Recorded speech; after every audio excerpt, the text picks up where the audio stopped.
Hey people, this is Toya again.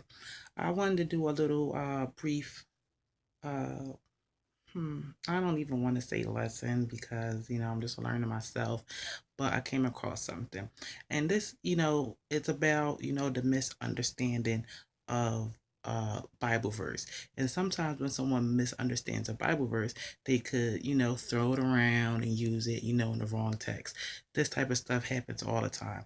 And the one that I'm talking about right now would be touch not mine anointed and do my prophets no harm. A lot of people are under the misconception that that means if, say, for instance, you have anyone in authority, a pastor, a bishop, deacon, I don't know, somebody who's telling you something, priest, minister, whatever, or whatever. If they're like, telling you something and you feel like it's conflicting or whatever, somebody might say, oh, haven't you read, touch not thine anointed? And do my prophets no harm. You don't say nothing. You keep your mouth closed. Da da da da da da da.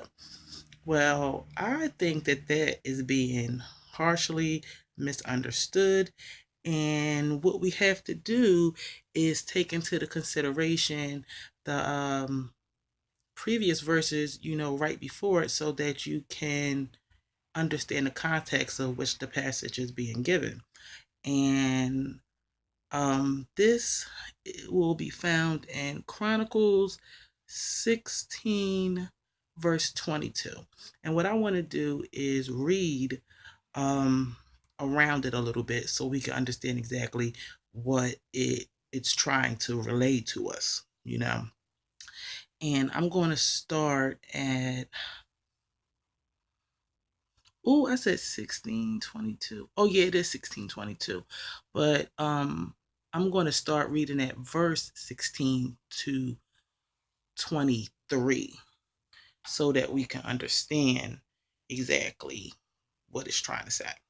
Now I'm going to put on these glasses that belong to Mother so that I don't be squinting all extra hard. And I'm using my tablet because I've done away with this Bible that I had because it's not KJV. And I'll explain that on another video why I'm not down for them no more.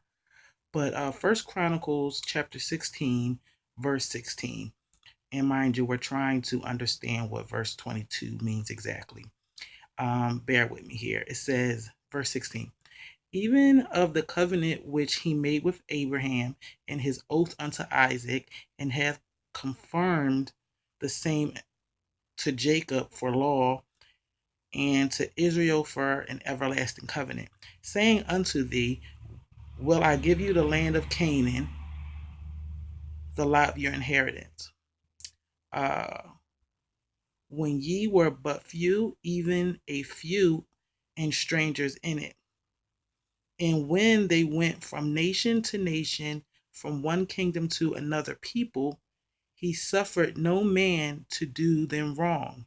Yea, he reproved kings for their sake, saying, touch not mine anointed, and do my prophets no harm. Sing unto the Lord, all the earth, show forth from day to day his salvation. Now, what I get from that is that God made a promise, covenant, Abraham, Isaac, and Jacob. People, they'll inherit Canaan. Um, they're not there, so they're going here to there, everywhere, from this kingdom to that kingdom, from those people's foreigners, other nations, just not, in their settled place where God had promised them. And so God is still taking care of them. He loves them. And he doesn't want anyone to harm them. So a king has jurisdiction over anybody wandering around his kingdom, but not God's people. And it says that God reproved kings for their sake, saying, touch not mine anointed, and do my prophets no harm. Meaning to say, his anointed ones, his people, people who follow, you know what I'm saying? God, you can say Christ because Christ was always in existence. Christ, his anointed people, lovers of God, and his prophets, the ones who were, teaching, passing, the word, you know, prophesizing, You can even say modern day pastors, preachers, ministers, etc., someone in a leadership position. So pretty much what they're saying is God protected them from foreigners, other kings and stuff like that. So he was talking to them. He was in no way, shape, or form saying that you as um, an anointed member, a Christ believer, don't, you know what I'm saying, say nothing to, your pastor or something. He was talking about those people, other people. Don't harm my people is what he was saying.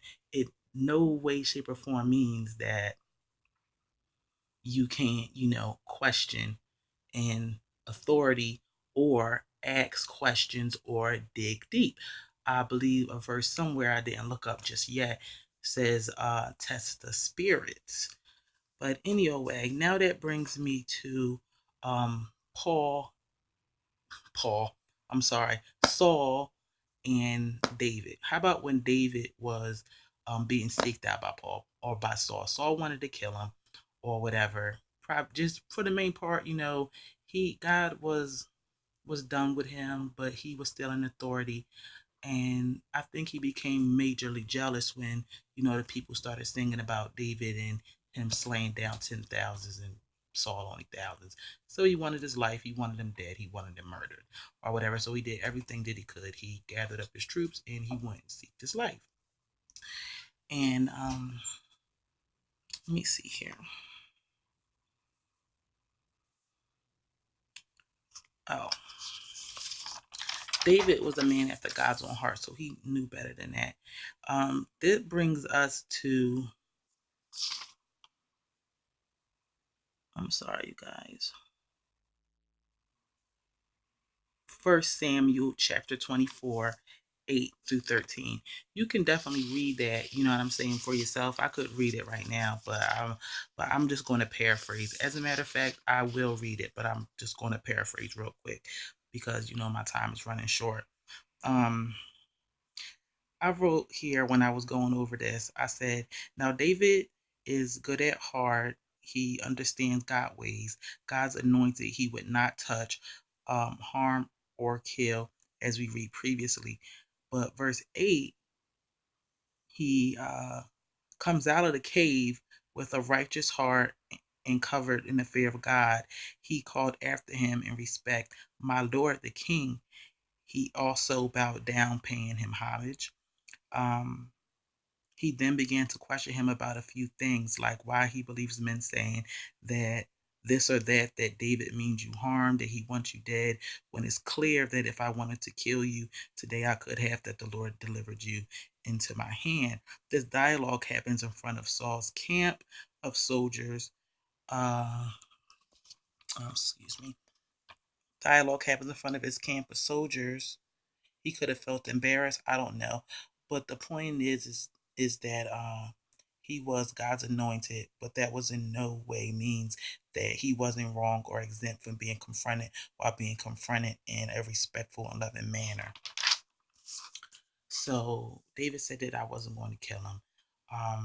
If I read, I got some time. I can read that. Let me see. It is First Samuel chapter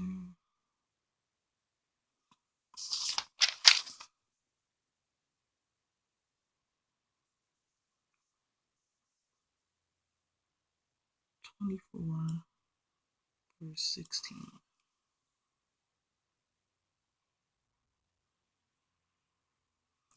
I'm sorry, you guys. I'm going to have to make another tape because I'm already at 9 minutes.